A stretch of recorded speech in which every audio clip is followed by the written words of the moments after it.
Hi guys, this is Utkarsh Srivastava. Last lesson में हमने ये देखा था कि हम अपने खुद के एक्सेप्शन किस ढंग से बना सकते हैं। अब हम एक एग्जाम्पल के थ्रू उसको इस्तेमाल करना सीखते हैं। तो मैंने यहाँ पे एक एक्सेप्शन बनाया है अपना खुद का, जिसका नाम दे दिया है आउट ऑफ रेंज एक्सेप्शन। तो मैंने क्लास बनाई, class out of range exception. उसने एक्सटेंड किया है एक्सेप्शन क्लास को। आप या एक्सेप्शन को कर सकते हैं या एक्सेप्शन की किसी भी सब क्लास को एक्सटेंड कर सकते हैं। यहाँ पे बेसिकली वो काम एक ही ढंग से करेगा। आप चाहें तो थ्रोएबल क्लास को भी यहाँ एक्सटेंड कर सकते हैं। फिर अब दो कंस्ट्रक्टर बनाइए जो बनाने इंपॉर्टेंट है। एक है डिफॉल्ट कंस्ट्रक्टर जो सुपर कॉल कर रहा है, और एक है स्ट्रिंग पैरामीटराइज कंस्ट्रक्टर जो सुपर एमएसजी कॉल कर रहा है। स्पेसिफिकली मैंने सुपर यहां पे इसलिए इस्तेमाल किया है क्योंकि आपको ये तो पता ही है कि जब हम सब क्लास से के किसी कंस्ट्रक्टर को कंपाइल करते हैं या फिर सब क्लास को ही कंपाइल करते हैं तो उसके हर कंस्ट्रक्टर की पहली लाइन नीचे खिसक के उसके ऊपर आ जाता है सुपर, यानी सब क्लास के कंस्ट्रक्टर को पहले कॉल किया जाए। पर उसमें एक चीज ये है कि अगर आप जेआरई पे वो काम डाल देंगे तो जेआरई हमेशा डिफॉल्ट कंस्ट्रक्टर को कॉल करेगा, पैरामीटराइज को कभी कॉल नहीं करेगा। तो हमने यहाँ पे जेआरई से वो बोझ हटा दिया है और हम इस केस में डिफॉल्ट कॉल कर रहे हैं और इस केस में पैरामीटराइज कंस्ट्रक्टर कॉल कर रहे हैं। एक्सेप्शन और थ्रोएबल क्लास में और बहुत सारे कंस्ट्रक्टर्स भी डिफाइंड हैं, मगर ये दोनों हमारे लिए इंपॉर्टेंट है। अगर आपने Java p space Java dot lang dot exception या Java dot lang dot throwable try किया होगा तो आपको पता चलेगा कि उनके अंदर कितने सारे कंस्ट्रक्टर्स डिफाइंड हैं और ये दोनों भी डिफाइंड हैं। तो हमने इतने से ही अपना एक्सेप्शन जनरेट कर लिया है।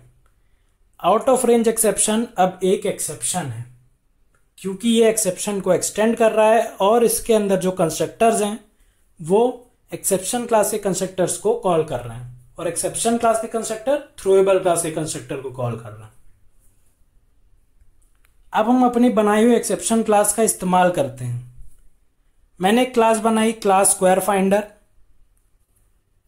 उसमें मेन मेथड है।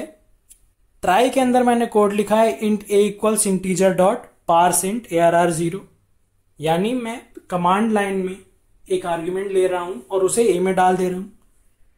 If A is less than 1, यानी ए 1 से छोटा है और ए इज ग्रेटर देन 100। इस स्टेटमेंट का मतलब है जो आर्ग्यूमेंट मैंने दिया है अगर वो 1 से छोटा है या 100 से बड़ा है तो throw new out of range exception, valid range is 1 to 100। यानी मैं यहां क्या कर रहा हूं, मैं अपनी बनाई हुई क्लास का एक ऑब्जेक्ट थ्रो कर रहा हूं और डिटेल मैसेज जो थ्रोएबल क्लास में डिफाइंड है उसमें वैल्यू एक तरह से डाल रहा हूं, valid range is 1 to 100। Constructor हमारा इसी ढंग से काम करेगा कि वो वैल्यू एस्केलेट होते हुए आखिरी में डिटेल मैसेज में स्टोर हो जाएगी। तो मैंने यहां एक एक्सेप्शन थ्रो किया है इस क्लास से, इस मेथड के थ्रू। अगर ये स्टेटमेंट फॉल्स होती है, यानी हमारा ए 1 से 100 के बीच में लाई कर रहा है, तो ये स्टेटमेंट एग्जीक्यूट नहीं होगी।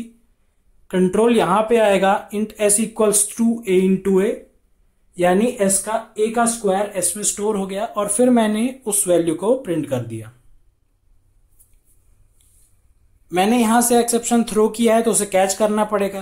कैच मैंने इस तरह से डिफाइन किया है एक्सेप्शन ई और system dot out dot println e. यहां पे टू स्ट्रिंग मेथड कॉल होगा एक्सेप्शन क्लास का।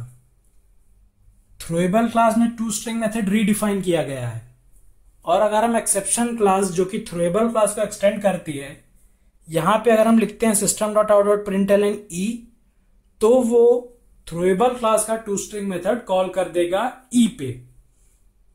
तो जिस तरह से थ्रोएबल क्लास में वो डिफाइन किया गया है मेथड, उस ढंग से ई की स्टेटमेंट्स प्रिंट होंगी। ई डॉट टू स्ट्रिंग से जो भी स्ट्रिंग रिटर्न होगा वो प्रिंट होगा। सिंपल सा प्रोग्राम है।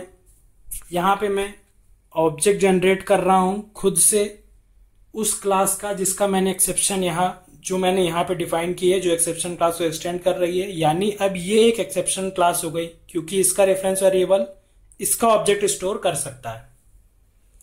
दो कंस्ट्रक्टर्स बनाए हैं और यहां पे जब मैं ये कॉल करूंगा तो ये वाला कंस्ट्रक्टर कॉल होगा और फिर ये वैल्यू परकोलेट होके जाएगी एक्सेप्शन क्लास के पैरामीटराइज कंस्ट्रक्टर पे और वो एस्केलेट होके जाएगी एंड में थ्रोएबल क्लास के पैरामीटराइज कंस्ट्रक्टर पे, और वहां पे जो भी काम होना होगा वो होगा।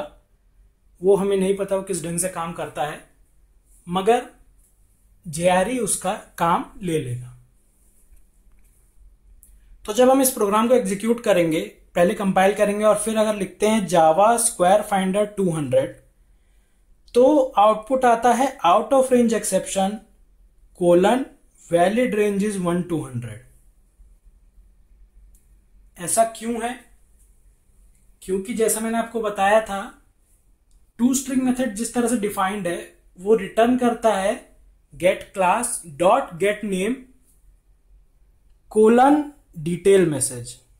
गेट क्लास से आया रेफरेंस वेरिएबल उस क्लास का और हमारी क्लास है आउट ऑफ रेंज एक्सेप्शन, तो टू स्ट्रिंग मेथड के पास इसका रेफरेंस वेरिएबल आ गया, यानी ये मेमोरी में कहां डिफाइंड है वो अब टू स्ट्रिंग मेथड के पास आ गया है। फिर उसके बाद उस पे हमने गेट नेम मेथड कॉल किया उस रेफरेंस पे। गेट नेम मेथड केवल ये स्ट्रिंग रिटर्न करेगा, एक तरह से वो क्लास का नाम रिटर्न करता है। आउट ऑफ रेंज एक्सेप्शन आ जाएगा अब टू स्ट्रिंग मेथड के पास, उसके आगे कोलन प्रिंट होगा, यानी कोलन एक तरह से कॉन्केटिनेट होगा, और फिर उसके बाद हमारा डिटेल मैसेज होगा जो हमने यहां पे पास किया था, एकदम सेम यहां पे प्रिंट हो जाएगा।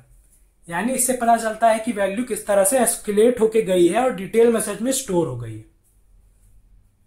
इनहेरिटेंस किस तरह से काम कर रहा है वो हम यहां पे देख सकते हैं इस आउटपुट के थ्रू। अब आप चाहें तो जावा स्क्वायर फाइंडर 10 लिखें, वो 1 to 100 की रेंज में आता है, यानी ये वाला पार्ट एग्जीक्यूट नहीं होगा, तो कंट्रोल यहां पे आएगा और प्रिंट हो जाएगा स्क्वायर इज 100। तीसरा केस जो नॉर्मल केस है कि आपने प्रोग्राम एग्जीक्यूट कराया और यहां पे कोई आर्ग्यूमेंट ही नहीं दिया, तो वही होगा जो अभी तक होता आया है, java.lang.arrayIndex out of bounds exception.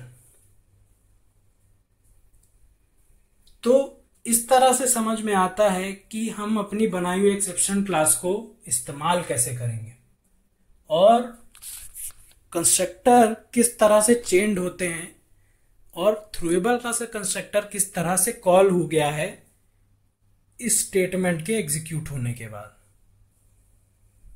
तो हमारा एक्सेप्शन मॉड्यूल इस लेसन के साथ कंप्लीट होता है। अब हम नेक्स्ट मॉड्यूल से इनपुट आउटपुट स्ट्रीम के बारे में बात करना शुरू करेंगे।